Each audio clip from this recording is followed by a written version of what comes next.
Meu nome é Renate Keller Ignacio, eu sou da Alemanha, cresci lá, fui aluna Waldorf e vim para o Brasil com 22 anos e para fazer um trabalho social.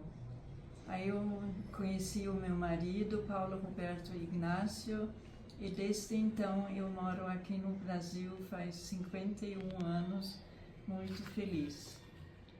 Ah, que bom, Renate. E aí, conta um pouquinho pra gente como é que foi esse impulso na Monte Azul, né? Você sendo uma das fundadoras da Monte Azul, conta pra gente um pouco como é que foi esse impulso para esse trabalho com a educação infantil, tanto dos jardins de infância quanto das creches. Então, nesse início da Monte Azul, tudo era necessário, porque a carência era enorme. Então, tudo que as pessoas que se aproximaram da UTE puderam contribuir era válido.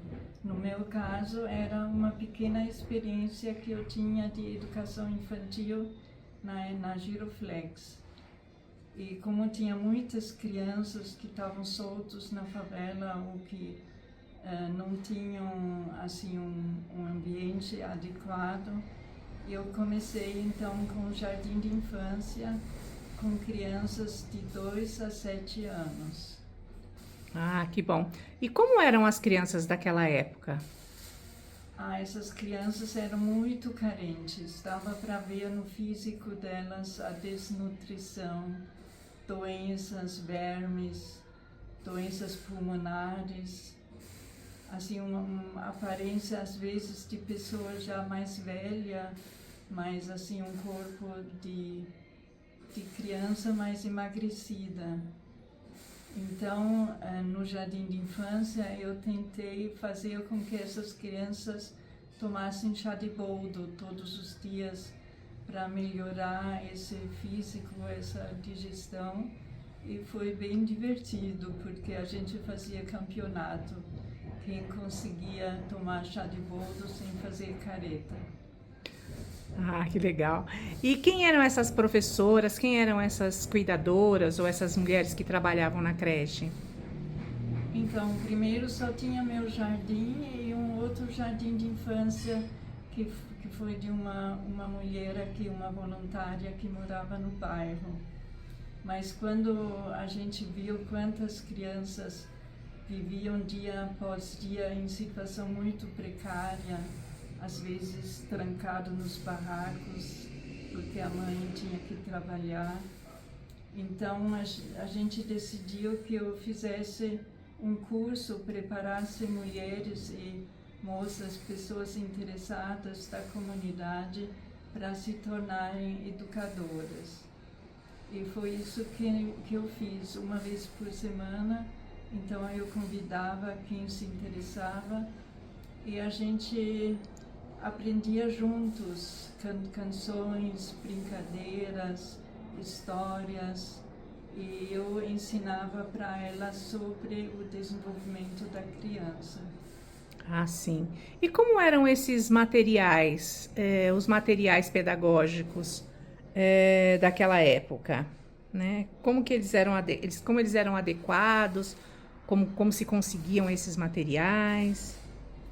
A gente não tinha muitos meios, né? Então a gente fazia tudo, colhia na natureza, o que a natureza nos dava, por exemplo, pedaços de bambu, toquinhos, sementes, cumbucas.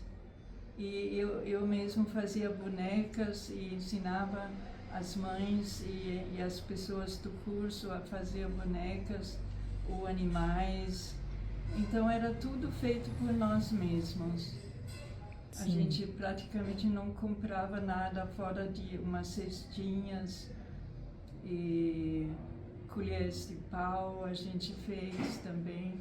A gente teve uma época que veio um senhor que ensinava para a gente a entalhar em madeira. A gente também fazia livros de madeira que nós mesmos pintávamos. Então a gente se virava e ficou muito bonito. E como era o envolvimento das famílias?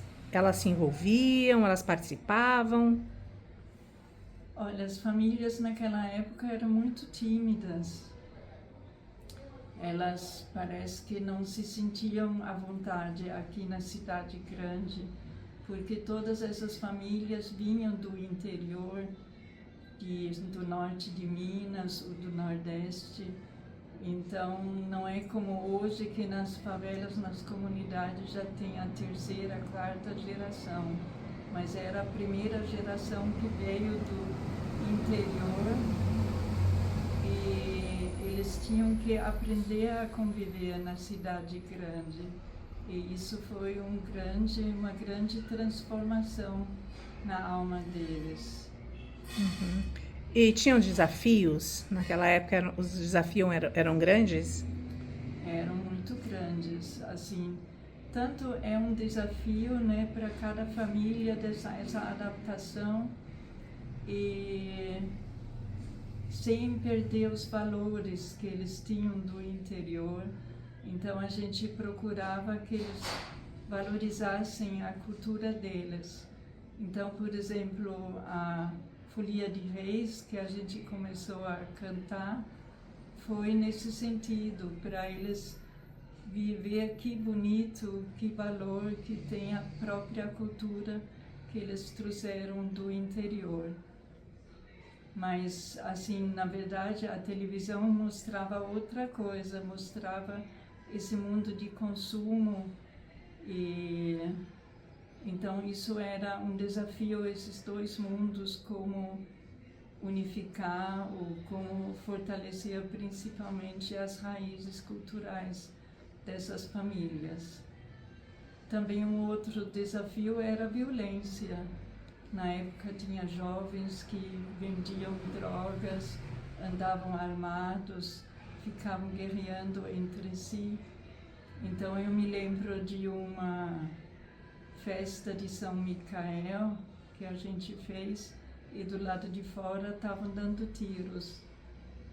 Então, desafios não faltavam.